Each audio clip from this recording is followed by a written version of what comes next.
आसिफ अली ज़रदारी एक बलोच सिंधी सियासतदान ऐं ज़ुल्फ़कार अली भुट्टे जे शुरुआती सियासी दोस्तनि में शामिल हाकिम अली ज़रदारी जो पुटु आहे। तव्हां ॾिसी रहिया आहियो सिंधी इन्फो। आऊं आहियां अब्दुल क़यूम। हिन वीडियो में असां तव्हांखे आसिफ अली ज़रदारी जा कुछ दिलचस्प राज़ ॿुधाईंदासीं। जेकॾहिं वीडियो पसंद अचे त वीडियो के लाइक ज़रूर कंदा ऐं जेकॾहिं तव्हां असांजे चैनल ते नवां आया आहियो त चैनल के सब्सक्राइब लाज़मी कजो। इन सां असांजी हर वीडियो तव्हांखे सभ खां पहिरियों मिलंदी। अचो त वीडियो शुरू कयूं था।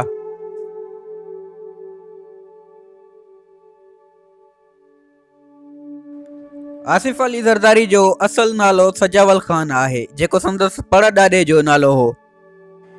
आसिफ अली ज़रदारी जे वालिद जो नालो हाकिम अली ज़रदारी ऐं वालिदा जो बिल्किस ख़ानम नालो हुयो। आसिफ अली ज़रदारी 26 जुलाई 1955 में ॼाओ।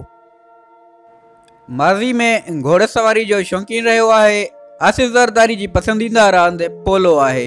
1968 में आसिफ ज़रदारी एक उर्दू फिल्म मंजिल दूर नहीं में चाइल्ड स्टार जो रोल भी अदा कर चुको आहे।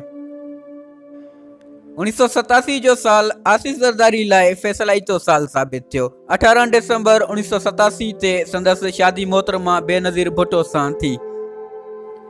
आसिफ अली ज़रदारी ते घणई केस थिया आहिनि ऐं घणियूं जेलां काटियूं अथसि। 1996 में आसिफ अली ज़रदारी ते मुर्तज़ा भुट्टे जे क़त्ल जो केस ऐं करप्शन जे केसनि में अरेस्ट कयो वियो। 2004 में आसिफ अली ज़रदारी जेल मां आज़ाद थी ॿाहिरि मुल्क हलियो वियो।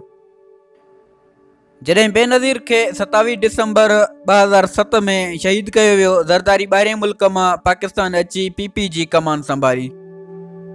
PP 2008 जी इलेक्शन खटी वई ऐं आसिफ अली ज़रदारी पाकिस्तान जो 11हों सदर चूंडिजी वियो।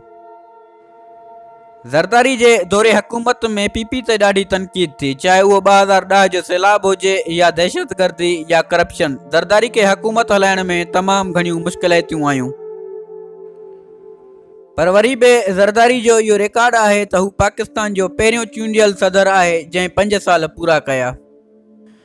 2013 जी इलेक्शन में ज़रदारी ऐं PP लाइ मायूसकुन रिज़ल्ट निकिता। नवाज़ लीग PP खे हराए वई। दोस्तों, ज़रदारी शुरुआती सियासत में नाकाम रहियो आहे। 1983 में ज़रदारी डिस्ट्रिक्ट काउंसिल जी सीट बि हाराए वियो हुयो। उन खां बाद सियासत छॾे कारोबार में हलियो वियो। कराची में हिननि जी मशहूर सिनेमा बम्बिनो सिनेमा हुई ऐं सिंध में 100 एकड़ ज़मीन ऐं शुगर मिलूं हुयूं। ज़रदारी जी तालीम बाबति कंहिं वटि पको सबूत न आहे। कराची जे जंहिं स्कूल सेंट पैट्रिक स्कूल में पढ़ियो हुयो, उन स्कूल जो क्लार्क चवे थो त ज़रदारी फाइनल एग्ज़ाम में फेल थी वियो हुयो, लेकिन ऑफिशियल चवनि था त ज़रदारी लंडन मां ग्रेजुएशन कई आहे।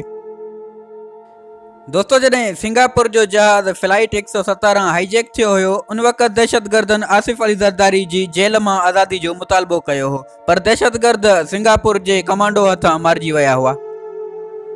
हिन वक़्तु इमरान ख़ान जी हुकूमत में भी ज़रदारी करप्शन जे केसनि ऐं मुख़्तलिफ़ केसनि में जेल में आहे। हिन वक़्तु पार्टी जी क़यादत बिलावल भुट्टो वटि आहे।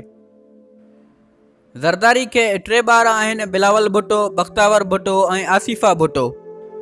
जॾहिं बेनज़ीर 2007 में शहीद थी वई हुई त हिननि ॿारनि जी देखभाल आसिफ अली ज़रदारी जी भेण फरियाल टालपुर कई हुई।